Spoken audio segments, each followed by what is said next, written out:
कभी सोचा है कि रेल के पटरियों पर पत्थर ही क्यों बिछाए जाते हैं? अगर बिजली बादलों में बनती है तो हर बादल से बिजली क्यों नहीं गिरती? क्या पृथ्वी के अंदर सच में एक और दुनिया छिपी है? वीडियो काफी इंटरेस्टिंग होने वाली है तो वीडियो को लाइक करके चैनल को सब्सक्राइब जरूर कर देना।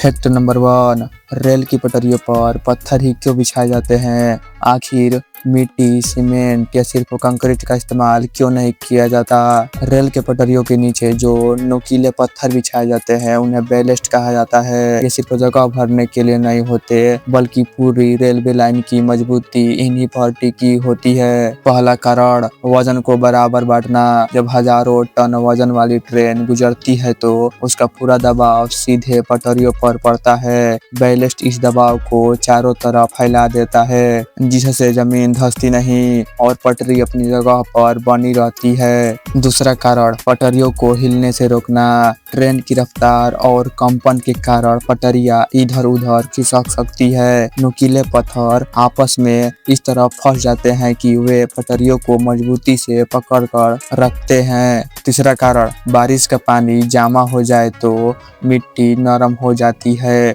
और ट्रैक कमजोर पड़ सकता है। पत्थरों के बीच खाली जगह होती है जिससे पानी आसानी से निकल जाता है और ट्रैक सुरक्षित रहता है। चौथा कारण, घास और पौधों को रोकना। अगर ट्रैक के नीचे सिर्फ मिट्टी होती तो वहां जल्दी घास और पौधे उगने लगते। उनकी जड़ें ट्रैक को नुकसान पहुंचा सकती है। पत्थरों की वजह से ऐसा होना बहुत मुश्किल हो जाता है। अब सोचिए, अगर इन पत्थरों की जगह गोल गोल नदी वाले चिकने पत्थर रख दिए जाए तो क्या होगा?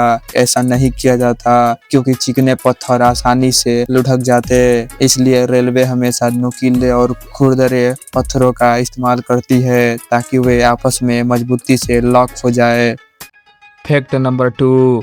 क्या आपने कभी सोचा है अगर बिजली बादलों में ही बनती है तो हर बादल से बिजली क्यों नहीं गिरती? फिर कुछ बादल ही इतनी जोरदार चमक और धमाके क्यों करते हैं? इसका जवाब जानकर शायद आप भी हैरान रह जाएंगे।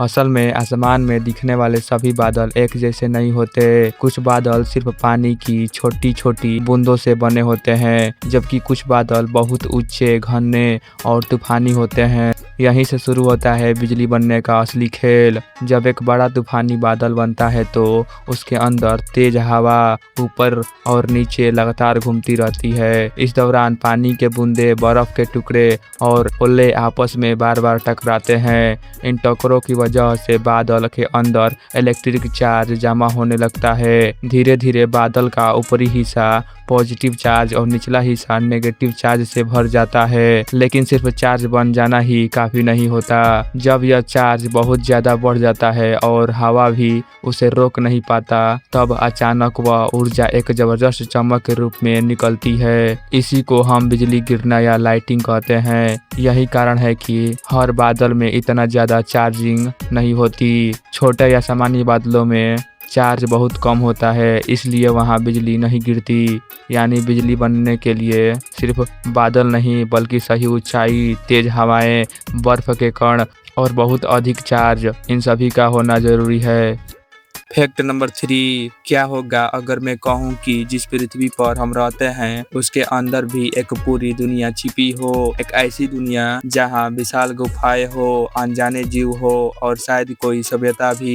लेकिन क्या इसमें जरा भी सच्चाई है? चलिए जानते हैं। सालों से कुछ लोग दावा करते रहे हैं कि पृथ्वी खोखली है और उसके अंदर एक अलग दुनिया मौजूद है। इसे हेलो अर्थ थ्योरी कहा जाता है। इस थ्योरी के मुताबिक पृथ्वी के अंदर विशाल खाली जगह है जहाँ जंगल, नदियाँ और यहाँ तक कि जीव भी हो सकते हैं। लेकिन अब सवाल यह है कि क्या विज्ञान भी यही कहता है? असलियत यह है कि वैज्ञानिकों ने भूकंप से निकलने वाली साइज्मिक वेव्स का अध्ययन किया है। यह तरंग पृथ्वी के अंदर से गुजरते समय अपना व्यवहार बदलती है जिससे वैज्ञानिकों को पता चलता है कि पृथ्वी के अंदर क्या है। उनके अनुसार पृथ्वी के अंदर 4 मुख्य परतें होती है, क्रस्ट यानी ऊपरी सतह, मेंटल, आउट कोर और इनर कोर। इनमें से इनर कोर का तापमान लगभग 5000 से 6000 डिग्री सेल्सियस तक पहुंच सकता है, जो सूरज की सतह जितना गर्म है। इतनी जबरदस्त गर्मी और दबाव में किसी इंसान या जंगल का होना लगभग असंभव माना जाता है।